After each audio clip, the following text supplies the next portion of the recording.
Salut à toutes et à tous et bienvenue dans Média Critique. Aujourd'hui on part sur YouTube et pas sur une grosse machine à millions d'abonnés ou un média institutionnel, mais une chaîne qui suscite les discussions passionnées, parfois clivantes, souvent intenses, j'ai nommé Combo. Et pour en parler j'ai le plaisir d'accueillir Ali. Salut Ali. Salut Lolo, merci de m'inviter. Franchement, parler de combo, ça me fait trop plaisir. Alors Ali, je te préviens, ici on analyse, on décortique, on challenge. Alors première question simple pour s'échauffer, Combo, Kezako.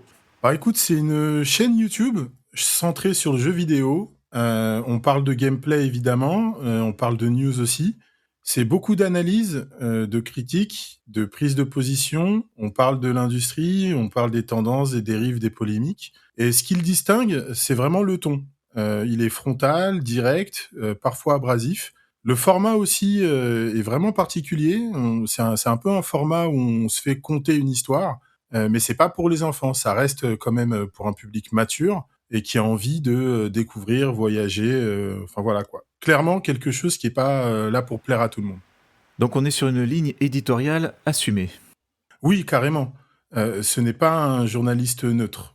C'est un créateur qui donne son avis, qui argumente et il prend des risques. Il est souvent en désaccord d'ailleurs avec une partie du public. Oui, parce que quand on lit les discussions à son sujet, on voit grosso modo deux types de réactions. Les gens qui le jugent pertinent et les gens qui trouvent qu'il est clivant. Alors, quelle est sa recette? Pourquoi est-ce que ça marche? Parce qu'il a une vraie cohérence. Déjà, il structure ses vidéos, le contexte est toujours clair, la problématique est toujours posée, c'est toujours le développement est carré, sa position, elle est toujours claire. Il n'est pas là pour frimer, même quand c'est dur, il pose ses arguments et il a cette capacité à nous embarquer dans l'histoire, il trouve toujours la bonne formule qui lui permet d'ajouter de l'émotion à son propos. Et ça, c'est quelque chose que je ressens à chaque épisode. On sent qu'il aime le jeu vidéo et on sent il aime le sujet, quoi. Il a aussi un style qui est très identifiable. Son ton est posé mais ferme, son regard critique sur l'industrie et il est jamais dans le consensus mou.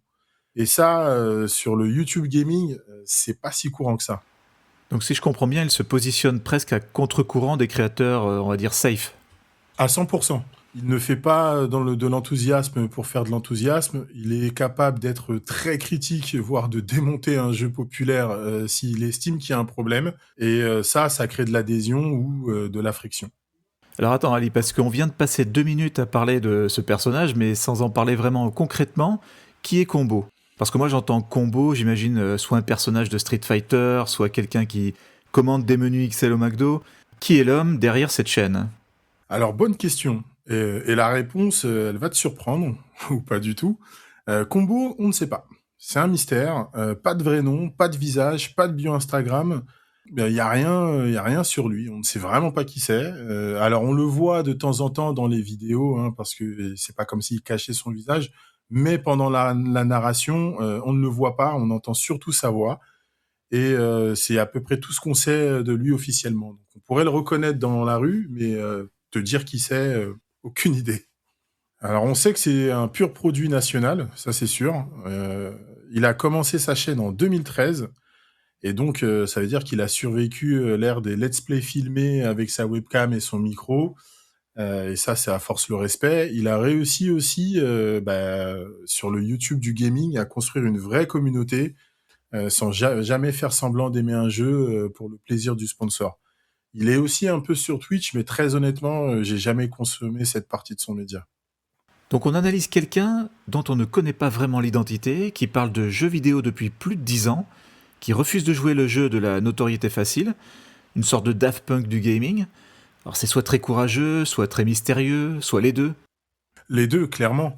Mais c'est précisément ce qui lui donne de la crédibilité. Il n'est pas là pour être célèbre, il est là pour dire ce qu'il pense. Et encore une fois, dans l'écosystème YouTube où tout le monde veut les sponsors, tout le monde veut des collabs, c'est presque subversif. Oui, et quand on regarde les forums, notamment sur jeuxvideo.com, les avis semblent assez partagés. Certains saluent sa lucidité, d'autres vont parler d'un ton trop catégorique. Qu'est-ce que t'en penses, toi? Que c'est parfaitement normal. Il a un style qui ne laisse pas indifférent et puis on peut souvent lui reprocher d'avoir des avis très tranchés, voire pessimistes. Mais d'autres apprécient justement qu'il essaye pas de ménager l'industrie. Ce qui revient souvent, c'est qu'il pousse à réfléchir, même quand on n'est pas d'accord avec lui. Ouais, ça, c'est vrai que pour moi, c'est un vrai bon indicateur. Un créateur qui génère du débat plutôt que du simple divertissement, qui tire vers le haut, quoi. Donc, ça, c'est top. Mais si on analyse froidement la proposition de valeur de Combo, tu dirais que ça tourne autour de quoi? Il ne parle pas du jeu, il parle du système, il parle de modèle économique, de marketing, d'influence et puis d'évolution du médium. Même dans ses vidéos de gameplay, on voit que ces éléments-là sont toujours présents dans le discours. Il est constant, il a une ligne éditoriale qui est stable, on sait pourquoi on clique, on sait ce qu'on va avoir, même si on n'est pas toujours au fait des sujets. On sait qu'on va pas être déçu par sa critique, par son analyse. Il donne aussi l'impression de ne pas dépendre des tendances ou des partenariats, et ça crée de la confiance, avec une partie de l'audience tout du moins. Donc, il occupe une niche stratégique, le commentaire critique du gaming. Oui, c'est ça. Il n'est ni dans l'hyper-enthousiasme, ni dans le test produit, il est dans la réflexion. Ok. Alors Ali, on ne peut pas faire un épisode média critique sans parler des limites du podcast ou de la chaîne qu'on analyse, donc quels sont les points sensibles de Combo? Parfois, le ton peut sembler un peu dur. Certains spectateurs peuvent ressentir une forme de rigidité dans ses positions. Et comme il est très affirmatif, ça peut fermer la discussion pour ceux qui cherchent un peu plus de nuances. Donc ce que tu dis, c'est que la force, la clarté, ça peut aussi devenir une faiblesse. Exactement, mais comme je l'ai déjà dit plus haut, il n'est pas là pour plaire à tout le monde aussi. Donc je dirais que c'est un peu normal qu'il ne fasse pas consensus. Bon alors Ali, il faut que je t'avoue un truc, avec Alex, on a un peu le délire des chaînes zombies. Ce sont des chaînes qui sont mortes ou en coma artificiel ou qui publient très rarement. On a fait pas mal d'épisodes jusqu'à présent qui sont dans cette catégorie et Combo semble cocher les cases. On voit qu'il ne publie plus trop vraiment. Bon alors, je viens de voir qu'il venait de publier, mais après une longue période d'inactivité. Alors c'est volontaire, c'est quoi? C'est un burn-out gaming? Il vient d'avoir un enfant ou il a trouvé un CDI quelque part qui fait qu'il n'a plus trop le temps de se consacrer à sa chaîne? T'as des infos? Honnêtement, j'ai pas l'info. Mon avis à moi, surtout quand on regarde ses vidéos, c'est que ces vidéos prennent simplement du temps. Et puis comme je l'ai dit auparavant, il a également une chaîne Twitch, donc il est peut-être plus actif sur Twitch que sur YouTube, mais au vu de ce qu'il propose, ça pourrait jamais avoir un rythme soutenu de toute façon. Bon, on va dire qu'il mise sur le qualitatif.